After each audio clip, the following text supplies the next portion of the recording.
Today we're going to take a look at a painting that's been in the news. It's called Salvator Mundi and was painted by Leonardo da Vinci. Or was it? Salvator Mundi, the Saviour of the world. This painting has been in the news recently for a few reasons. But first let's take a look at what it actually is. It is a painting of Christ making the sign of the cross while holding a transparent globe, signifying his role as Lord of the Cosmos, the de facto owner of existence, you might say. It was painted around 1500 with oil paint on 7 walnut panels and is about 26 inches high by 18 inches wide. When I look at it, honestly it doesn't do much for me. It has been heavily restored and the face has a dead, washed out appearance, no doubt partly due to the fading of pigments over the centuries. Some call the figure's countenance divine, but I just think it lacks character. It is very much a Renaissance painting of Christ, a placid white guy in Renaissance clothing, play acting a Nazarene Jew from 2,000 years ago.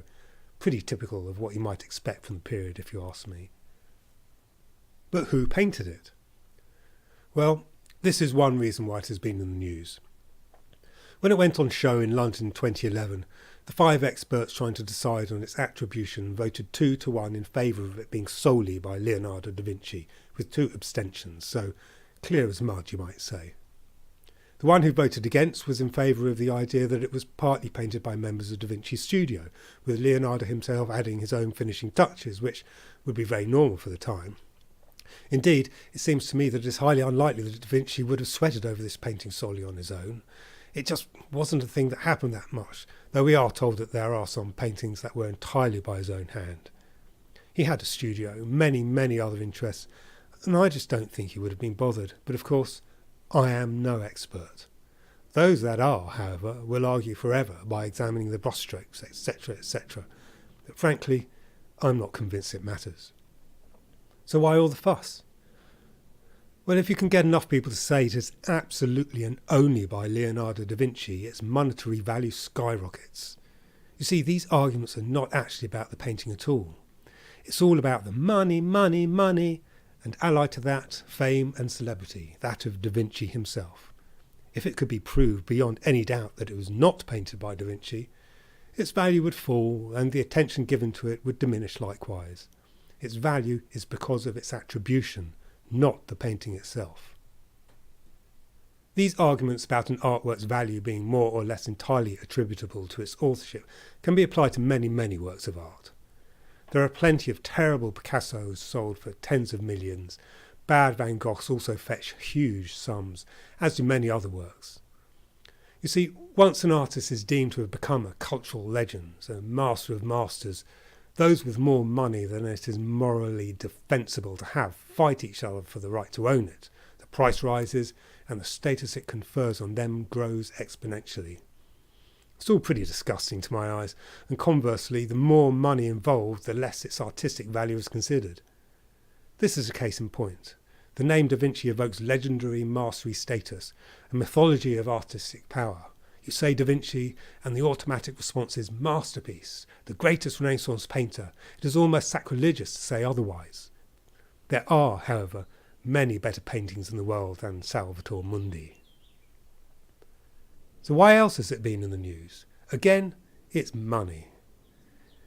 This painting is currently the holder of that most dubious of titles, the most expensive painting ever sold. It sold in 2017 for $450.3 million. That's $500 million. It was bought by Prince Badr bin Abdullah bin Mohammed bin Farhan Al Saud, someone who has never shown any interest in collecting art, but who is a close friend and confidant of the Crown Prince Mohammed bin Salman of Saudi Arabia. And it is widely believed that he bought it in his stead. The painting is now said to have been acquired by Abu Dhabi's Department of Culture and Tourism for their Louvre museum. Now let's remember who we're talking about here. Crown Prince Mohammed is the de facto ruler of Saudi, where criticism of the kingdom will land you in jail, where torture is used, where imprisonment without trial is standard procedure, where even now women are in prison and have been tortured for campaigning for nothing more than their right to drive a car. And of course, let us not forget the murder of Jamal Khashoggi in 2018, a reporter and critic of the Saudi government who, after entering the Saudi Arabian consulate in Istanbul, was killed and his body cut into pieces before being disposed of. It is clear that something as well organised as that particular crime is likely to have been sanctioned by Prince Mohammed himself. This is not a nice place. But they have power. Lots of power. The kingdom has made billions and billions from oil, which the rulers use for whatever they like. And what they like is extravagance, buying status, and of course, weaponry. The US and UK both sell huge amounts of weapons, including warplanes to the Saudis, which they then use to great effect, killing wherever they feel the need. But of course, no Western government ever stops these sales because they too want the money. So there's the irony. The saviour of the world is now owned by those who repress and kill. Oh, the power of art. So where is the painting now? No one knows, other than those who do, of course, and they're not saying. And it no doubt includes the Crown Prince himself. It was meant to be unveiled last year in the Abu Dhabi Louvre.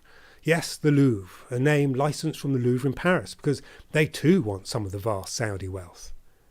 But before it was meant to be unveiled, the unveiling was cancelled, with no explanation. No one in the museum, ministry, or anyone connected with the painting will say a single word regarding its whereabouts. For all we know, it could be in one of Prince Mohammed's bathrooms right now, or in a vault somewhere in Geneva, and perhaps will not be seen again for decades. But I have seen it, apparently.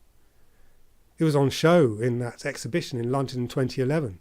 I went to that exhibition. I have to say, I don't remember it. That's how much of an impression it left on me. My interest is always in the art, not the name supposedly or actually behind it. And reading about the Salvator Mundi, I'm left with a bitter taste in my mouth. None of this is about art. It is all about money, status and power. And looking at it now through images we can all find on the internet, what I actually like most about it is the frame. It's a great frame. 16th century Italian parcel gilt frame. Nice.